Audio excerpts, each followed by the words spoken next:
Finally, I left Singapore and came back to England to be demobbed from the army, because I didn't want to. By this time I was reverted to British Army anyway, and I didn't want to make the army my career. So I came back to England really not quite knowing what I was going to do. Through a chap who had been at school with me, I heard about SOAS, School of Oriental and African Studies, and the rest, as they say, is history. That I enrolled originally for a tailor-made course in Telugu, archaeology, under, incidentally, Sir Mortimer Wheeler and Gordon Childe, who were very eminent people at that time, archaeology and Indian music. We had at SOAS a chap called Arnold Barker, who was Dutch and had been a pupil of Gurudev, Rabindranath Tagore, and was himself an exponent of Rabindra Sangeet. And so he used to sing Rabindra Sangeet, but I'm afraid my predilection for Carnatic music won the day. And I never deviated from that. I was interested, as I still am, but I can't say that I wandered off. You know, I had been, what shall I say, ensnared by Carnatic music, and that stayed, and that was the powerhouse, as it were, for everything that happened subsequently. I joined SOAS in 1948 after I came out of the army, and after this tailor-made course, we didn't in fact have a degree course in Telugu, but we did in both Sanskrit and Tamil, and that was what I elected to do, and it was then that I got to grips with Sanskrit, was at SOAS.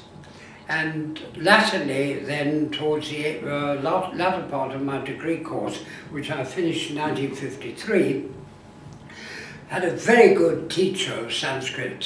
He was a senior lecturer in our department called C.A. Rylands, and he was a real old-fashioned type of teacher, and I was very lucky to have him, indeed. My Tamil teacher had in fact graduated from Presidency College, Madras. He was English, M.S.H. Thompson, and he had been a pupil of a very great Tamil scholar, that is Uve Saminada Iyer. And so one of the things that I feel very happy is being, as it were, in that parampariam as far as Tamil is concerned. During the degree course, through the kindness of the High Commission here, the Education Department, I was offered a 3-month scholarship at Annamalai University, the music college. So I went there, and that, of course, apart from working as I did with Ram Gopal's musicians here, they were on tour in Britain, and I met Nagaraj Rao, his Veena player, and so on, who became a very good friend. He was from Bangalore. I went to India for this 3-month stint and studied under Chittor Subramaniam Pillai, who was professor of music in Annamalai in the music college. And this was, of course, if you will, my first formal, disciplined training in Carnatic music. Was at that time.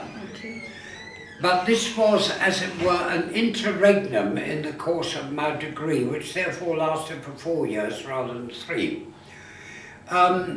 Postgraduate, in those days, the government here treated one very well if you were an ex-service student, so much so that not only would you get a grant for one's undergraduate studies, which I did, but also, subject to satisfactory result, you could go for a postgraduate studentship, a government one, which I also got. And this included, more or less, obligatory year overseas. Well, I couldn't have asked for anything better, could I? I was sent at the taxpayer's expense to India for a year, And by that time, I had met and married Wendy, my wife. I took her away from SOAS Library. And soon after our marriage, we went to India.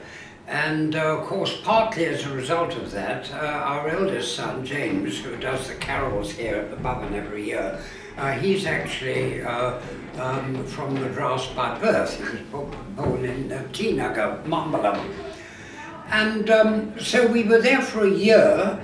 We travelled about only in South India. We did travel quite a lot, including going down to Kanyakumari and across to Trivandrum and so on. But our headquarters for the first half of the year was at Annamalai, and for the second half, partly because our child was going to be born, we were in Madras. And so in Madras, I studied at Presidency College, Madras, and also worked in the Government Manuscripts Library in Madras. This was all in connection with my doctoral thesis, which was to be on Sangha Ilakyam, that is the early strand of Tamil poetry. And that was the subject of what eventually was published as a book in, I think, 1985 or so, again a long time ago.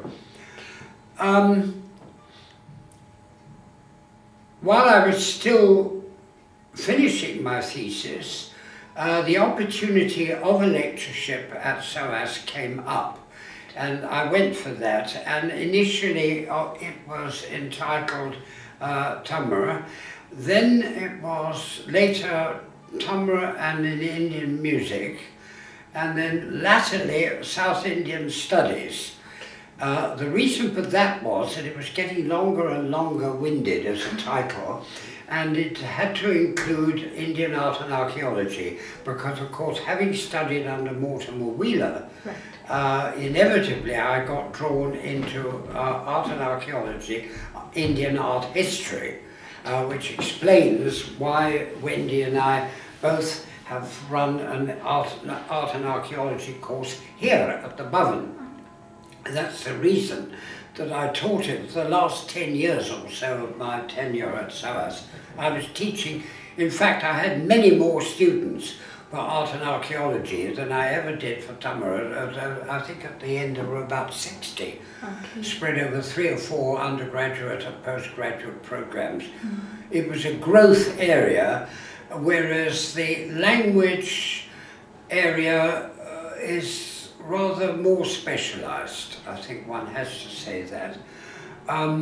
There always exists a strong interest in Sanskrit for obvious reasons. The background, without Sanskrit one really can't tackle any branch of Indian culture, religion, tradition, history adequately, without some knowledge of Sanskrit as well. So it was incredibly useful. And indeed my wife did Sanskrit for a year. Luckily, when I was to leave SOAS, Auntie, as we call her, Shivashakti Sivaneshan, downstairs, my dear colleague and friend, asked me to teach the theory of Carnatic music. And that's how I came to be here. Right. In a sense, although of course I knew the Bhavan from Oxford Street days, and of course Mato Krishnamurti, who has also been honoured, I'm delighted to say, with Padma Shree this year.